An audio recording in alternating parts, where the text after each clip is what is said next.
அஸ்ஸலாமு அலைக்கும். Welcome to பெனாஸ் cafe.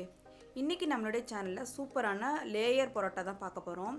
இது வந்து ரொம்ப சிம்பிளாக சூப்பராக இருக்கும். பிகினர்ஸ் கூட ஈஸியாக கற்றுக்கிற மாதிரி இருக்கும். இதில் நான் வந்து 2 மெத்தடு வந்து செஞ்சு காமிச்சிருக்கேன். உங்களுக்கு எது ஈஸியாக இருக்குதோ நீங்கள் அந்த மாதிரி செஞ்சு சூப்பராக ட்ரை பண்ணி பார்க்கலாம். ஸோ ட்ரை பண்ணி பார்த்துட்டு எப்படி இருந்துச்சுன்னு கமெண்ட்ஸில் சொல்லுங்கள். வாங்க இப்போ வீடியோக்குள்ளே போயிடலாம். ஸோ நான் ஃபஸ்ட்டு வந்து இதுக்கு 3/4 கிலோ அளவுக்கு மைதா மாவு எடுத்திருக்கேன். இதுக்கு வந்து ஒரு 15 பரோட்டா அளவுக்கு வரும். நார்மலாக நீங்கள் 1/2 கிலோ எடுத்தீங்க அப்படின்னா கரெக்டாக 10 பரோட்டா வரும். எங்களுக்கு வந்து 3/4 கிலோ அளவு கரெக்டாக இருக்கும். இதுக்கு வந்து ஒரு முட்டை, ஒரு 1/4 கப் அளவுக்கு எண்ணெய் சேர்த்துக்கிறேன். நார்மல் சன்ஃப்ளவர் ஆயில் தான் சேர்த்துக்கிறேன். நீங்கள் 1 கிலோ எடுக்கிறீங்க அப்படின்னா 2 முட்டை அளவுக்கு சேர்த்துக்கோங்க. இது கூட 1 டீஸ்பூன் அளவுக்கு சீனி, 1/4 டீஸ்பூன் சோடா உப்பு, பேக்கிங் சோடா தான். அதுக்கப்புறம் வந்து 1 டீஸ்பூன் அளவுக்கு நார்மல் உப்பு, இதெல்லாமே சேர்த்துட்டு நல்லா வந்து இந்த மாவோட ஃபஸ்ட்டு இதை வந்து மிக்ஸ் பண்ணி வச்சுக்கணும். நம்ம இந்த முட்டை எண்ணெய் எல்லாமே வந்து அந்த ட்ரை மாவில் ஃபுல்லாக வந்து எல்லாமே மிக்ஸ் ஆகிற மாதிரி நல்லா ஒரு 2 நிமிஷம் நல்லா கலந்து விட்டுருங்க. அதுக்கப்புறம் நம்ம தண்ணி சேர்த்து பிசையணும். தண்ணி வந்து நம்ம முழுசாக அப்படியே ஊற்றிடக்கூடாது, கொஞ்சம் கொஞ்சமாக சேர்த்து டைட்டாக பிணையணும். அதுக்கு முன்னாடி இந்த மாவை, இந்த ட்ரை மாவை நல்லா பிசைஞ்சு எடுத்துக்கிறேன்.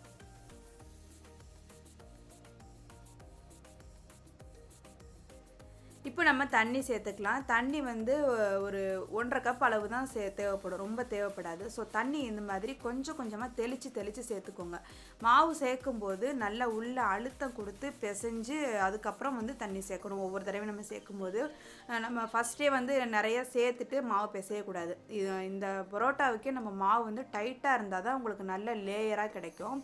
ஸோ அதனால நான் இந்த மாதிரி கொஞ்சம் கொஞ்சமாக தண்ணி தெளித்து விட்டு நல்லா உள்ளே வந்து அழுத்தி நல்லா பிசைஞ்சிக்கிறேன். மாவு நம்ம பிசைஞ்சு வரும்போது நல்லா கல் மாதிரி இருக்கணும். அப்போ தான் வந்து உங்களுக்கு நல்ல லேயர் கிடைக்கும். ஸோ நான் இந்த மாதிரி நல்லா அழுத்தம் கொடுத்து பிசைஞ்சு எடுத்துட்டேன். இதை வந்து ஒரு 5 நிமிஷம் நல்லா விடாமல் வந்து பிசைஞ்சு எடுத்துக்கிறேன். இந்த அளவுக்கு நல்லா உருண்டு வந்துருச்சு. இதுக்கு மேலே காயாமல் இருக்கிறதுக்காக கொஞ்சமாக எண்ணெய் சேர்த்து இதை வந்து ஊற வச்சிடலாம். நம்ம அழுத்தி பார்க்கும்போது விரல் வந்து கொஞ்சம் டைட்டாக உள்ளே போகிற மாதிரி இருக்கணும். அந்த மாதிரி மாவு இருக்க மாதிரி பார்த்துக்கோங்க. நார்மல் சப்பாத்தி மாவு மாதிரி கொஞ்சம் லூஸாக இல்லாமல் நல்லா டைட்டாக இருக்கணும். இப்போ நான் எண்ணெயை தேய்ச்சிட்டு இதை அப்படியே மூடி வச்சிட போகிறேன். மேலே வந்து ஈரத்துணி எதுவும் நான் போட மாட்டேன். ஏன்னா எனக்கு அது போட்டால் மாவு கொஞ்சம் லூஸ் ஆகிற மாதிரி இருக்கும். அதனால் நான் லிட்டு போட்டு மூடி வச்சுட்டு ஒரு 3 ஹவர்ஸ் அப்படியே ரெஸ்ட் விட்டுறேன். ஒரு 3 மணி நேரம் கண்டிப்பாக நீங்கள் விட்டீங்க அப்படின்னா தான் புரோட்டா வந்து உங்களுக்கு நல்லா சாஃப்டாக கிடைக்கும்.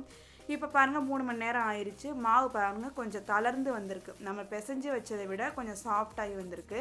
முன்னாடி நம்ம விரல் வச்சு பார்க்கும்போது டைட்டாக இருந்தது. இப்போ கொஞ்சம் நல்லா சாஃப்டாக உள்ளே போகுது பாருங்கள்.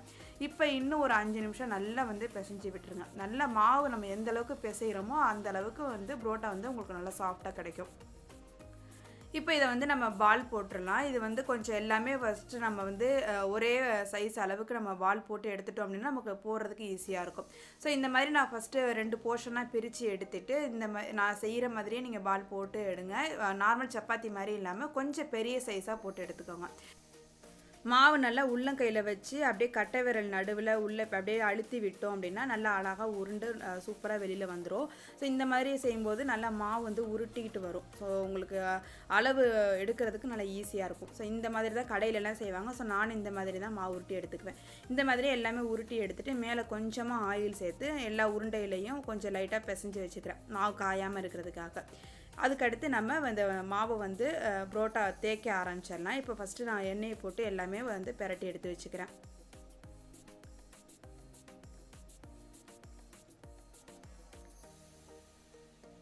இப்போ வந்து இது ஃபஸ்ட்டு மெத்தடு. இது ரொம்ப ஈஸி தான். ஆனால் இது கொஞ்சம் வந்து ப்ராக்டிஸ் வேணும். ப்ராக்டிஸ் இருந்தால் நல்லா ஈஸியாக வந்துடும். புரோட்டா இன்னும் நல்லா சூப்பராகவே இருக்கும். ஃபஸ்ட்டு வந்து புரோட்டா லைட்டாக வந்து எண்ணெய் வச்சு ப்ரெஸ் பண்ணி எடுத்துக்கிறேன். நான் வந்து கவுண்டர் டாப்லலாம் தேய்க்கல, டேரெக்டாக சப்பாத்தி கட்டையிலே தான் தேய்க்கிறேன்.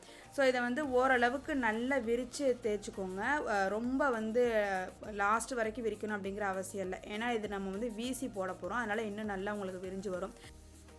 ஓரளவுக்கு கொஞ்சம் லேசாக வர்ற அளவுக்கு நம்ம விரிச்சிக்கிட்டால் போதும். அதுக்கப்புறம் நம்ம வீசி எடுத்துக்கலாம். ஸோ இந்த மாதிரி நான் கொஞ்சம் தேய்ச்சி எடுத்துக்கிறேன்.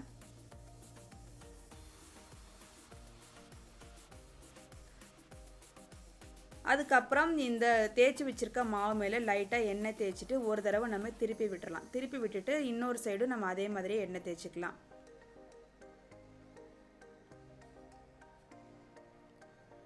இப்போ எப்படி வீசுறது அப்படின்னு நான் காமிக்கிறேன். ஒரு சைடு வந்து மேலே 4 விரல் வச்சுக்கோங்க.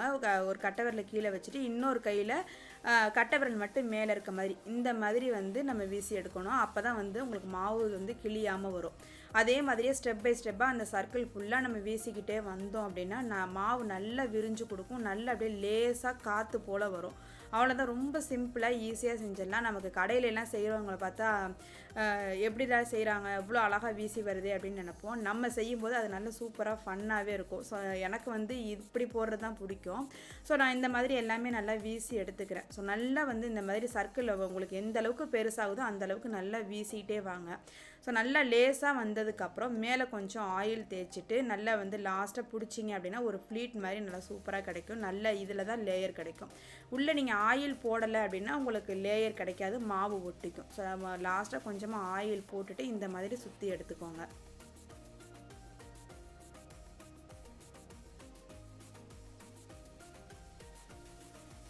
இப்போது பிகினர்ஸ்லாம் போடுற மாதிரி இன்னொரு மெத்தட் வந்து நான் போட்டு காமிக்கிறேன். அதுக்கு வந்து அதே மாதிரி இன்னொரு பால் எடுத்து வச்சுட்டு லைட்டாக கொஞ்சம் எண்ணெய் தேய்ச்சிக்கிறேன். எண்ணெய் தேய்ச்சிட்டு இந்த மாவை வந்து நீங்கள் எந்த அளவுக்கு லேசாக கட்டையிலேயே தேய்க்க முடியுமோ அந்த அளவுக்கு கட்டையிலேயே தேய்க்கணும். இது நம்ம வீசி போட போகிறதில்ல. அதனால் நல்லா ஃபுல்லாக எந்த அளவுக்கு லேசாக தேய்க்கணுமோ அந்த அளவுக்கு தேய்ச்சி எடுத்துக்கோங்க.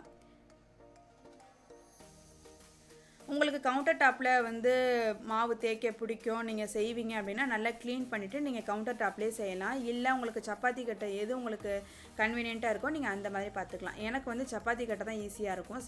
அதனால நான் வந்து இதிலையே போட்டு எடுத்துக்கிறேன். நான் நல்லா ஃபுல்லாக அந்த கட்டை அளவுக்கே ஃபுல்லாக நல்லா தேய்ச்சி விட்டுட்டேன். அதுக்கப்புறம் மேலே கொஞ்சமாக ஆயில் போட்டுட்டு இன்னுமே கொஞ்சம் மாவை வந்து நான் விரித்து விட்டுக்கிறேன்.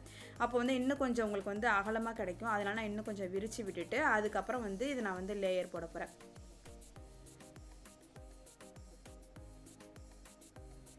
இப்போ வந்து நல்லா ஒரு சென்டிமீட்டர் அளவுக்கு நம்ம வந்து அடுக்கடுக்காக இந்த மாதிரி மடிக்கணும்.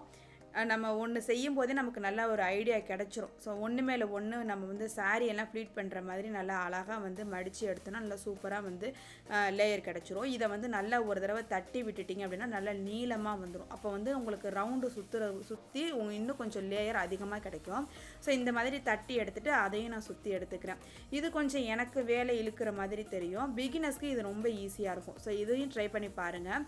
2 மெத்தடுமே ட்ரை பண்ணி பார்த்துட்டு எது உங்களுக்கு ஈஸியாக இருக்கோ அதை வந்து நீங்கள் செஞ்சுக்கலாம். ஸோ நான் வந்து எனக்கு வீசி போடுறது தான் வந்து ஈஸியாக இருக்கும். டைமும் கொஞ்சம் எனக்கு சேவ் ஆகிற மாதிரி இருக்கும். ஸோ அதனால் நான் வந்து இந்த மாதிரி தான் போட்டு எடுத்துக்குவேன். இந்த மாதிரி போடும்போது புரோட்டா நல்ல சாஃப்டாக நல்ல ஃப்ளேக்கியாகவும் இருக்கும். ஸோ ட்ரை பண்ணி பார்த்துட்டு எப்படி இருந்துச்சுன்னு கமெண்ட்டில் சொல்லுங்கள். ஸோ நான் இது எல்லாத்தையுமே போட்டு எடுத்துக்கிறேன்.